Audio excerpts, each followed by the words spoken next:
नमस्कार. चीनने काय केले माहितीये? लाखो ससे घेतले आणि एका वाळवंटात सोडून दिले. आणि पुढे जे झालं त्यानं सगळ्या जगाला अक्षरशः धक्का बसला. ही गोष्ट आहे निसर्गाचाच वापर करून निसर्गावर मात करण्याची, एका समस्येवर असा उपाय शोधण्याची जो आज एक आदर्श बनलाय. पण प्रश्न हाच आहे की असं का केलं असेल? म्हणजे एका रखरखीत वाळवंटात लाखो ससे सोडण्यामागे काय डोकं लावलं असेल? चला, तर मग यामागची ही अविश्वसनीय गोष्ट आपण जाणून घेऊया. तर या सगळ्या कथेची सुरुवात होते चीनच्या एका मोठ्या शत्रूपासून. आणि हा शत्रू म्हणजे कुबुकी नावाचं एक वाळवंट. एक असं वाळवंट जे कुणासाठी थांबायचं नावच घेत नव्हतं. हे वाळवंट म्हणजे तुम्ही कल्पना करा, जणू काही वाळूचा एक राक्षस होता. एक असा अथांग समुद्र जो हळूहळू पण न थांबता आजूबाजूची सगळी हिरवीगार जंगलं आणि सुपीक जमीन गिळत चालला होता. आणि या राक्षसाचा वेग किती असेल असं वाटतं. कल्पना करा, दरवर्षी तब्बल 5 लाख एकर सुपीक जमीन हा वाळूचा समुद्र गिळत होता.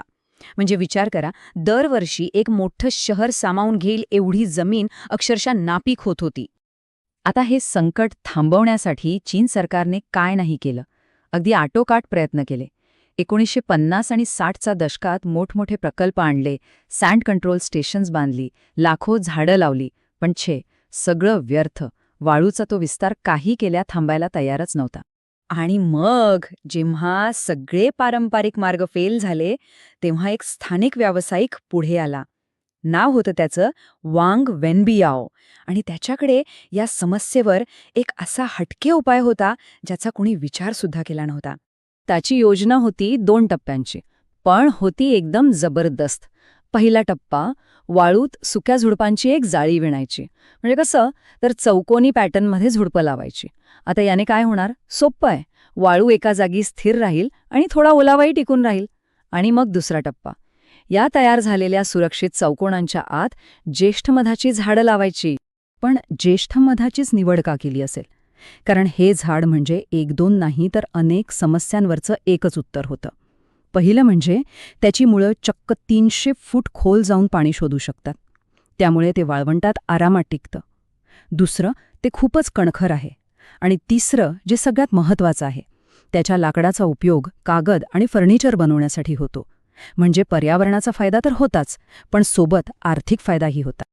आता सुरुवातीला काय होणार? लोकांनी त्याच्या या आयडियाची खिल्ली उडवली. एवढ्या मोठ्या वाळवंटासमोर हे तुमचे छोटे छोटे प्रयत्न काय कामाचे, असं सगळ्यांना वाटत होतं. पण वांगच्या डोक्यात एक मोठं चित्र होतं जे बाकींना दिसत नव्हतं. बरं, पहिल्या काही वर्षात वांगणे हजारो झाडं लावली. ती मस्त वाढूही लागली. सगळं अगदी ठरल्याप्रमाणे सुरळीत चाललंय असं वाटत असतानाच एक नवीनच प्रॉब्लेम समोर आला. आणि गंमत बघा, ह्याच प्रॉब्लेममध्ये ह्या कथेचा खरा ट्विस्ट लपला होता. झालं असं की ज्येष्ठ मधाची झाडं अपेक्षेपेक्षा जास्त वेगाने वाढत होती. आता ही तशी चांगलीच गोष्ट, पण तीच एक मोठी अडचण बनली. कारण ह्या झाडांचं खोड जाड आणि मजबूत व्हायचं असेल तर त्याला फुटणाऱ्या नवीन फांद्या लगेच छाटाव्या लागत होत्या. आता विचार करा, एवढ्या मोठ्या प्रदेशात मजुरांकडून हे काम करून घेणं म्हणजे प्रचंड खर्चिक आणि खरं तर जवळजवळ अशक्यच होतं. आणि या अशक्य वाटणाऱ्या समस्येवरचं उत्तर काय होतं माहितीये? ससे. आता ही कल्पना ऐकायला कोणालाही विचित्रच वाटेल, बरोबर? पण याच विचित्र कल्पनेतून एक अशी जादुई सिस्टीम तयार झाली जिथे प्रत्येक गोष्ट एकमेकांना मदत करत होती. एक अशी स्वयंपूर्ण प्रणाली जिथे पर्यावरण आणि अर्थव्यवस्था अक्षरशः हातात हात घालून चालत होते. आता हे चक्र कसं काम करत होतं ते बघा, एकदम भारी आहे. ज्येष्ठ मधाची झाडं आपली मुळं पसरवून वाळू घट्ट धरून ठेवत होती. त्यामुळे वाळवंटाचा विस्तार थांबला. ओके. आता ससे काय करत होते? तर झाडांना फुटणाऱ्या कोवळ्या फांद्या खाऊन टाकायचे. म्हणजे काय? झाडांची छाटणी, अगदी फुकटात. आणि या फुकटातल्या छाटणीमुळे झाडांचं मुख्य खोड जास्त जाड आणि मजबूत व्हायचं, जे इंडस्ट्रीसाठी एकदम परफेक्ट होतं. आणि सगळ्यात भारी गोष्ट, सशांची विष्ठा वाळूत मिसळून नैसर्गिक खताचं काम करायची, ज्यामुळे तीच नापीक जमीन हळूहळू सुपीक बनायला लागली. बघा किती परिपूर्ण चक्र आहे हे. वांगणी तयार केलेल्या या मॉडेलने तर जगाला अक्षरशः थक्क करून सोडलं.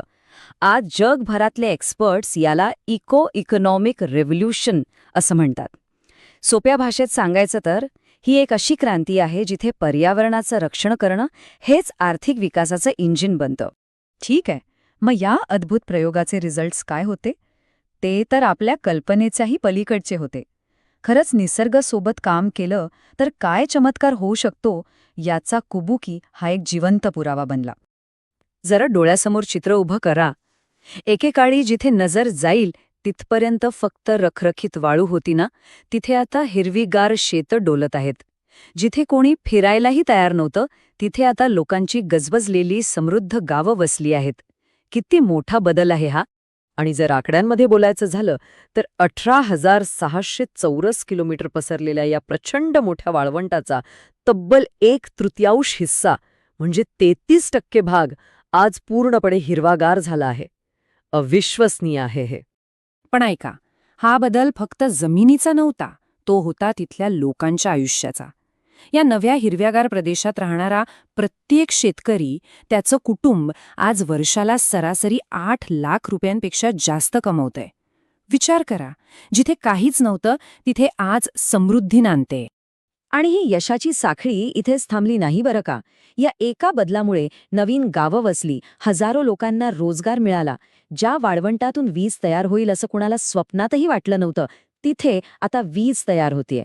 आणि इतकंच नाही तर प्रत्येक घर एक छोटंसं स्वयंपूर्ण फार्म बनलं आहे.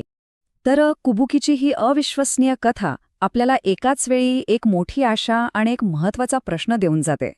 तो प्रश्न हा आहे की निसर्गाशी लढण्याऐवजी त्याच्याच नियमांना समजून घेऊन आपण त्याच्यासोबत काम करायला लागलो तर आज जगासमोर उभ्या असलेल्या अजून कितीतरी मोठ्या समस्या आपण सहज सोडवू शकतो, नाही का?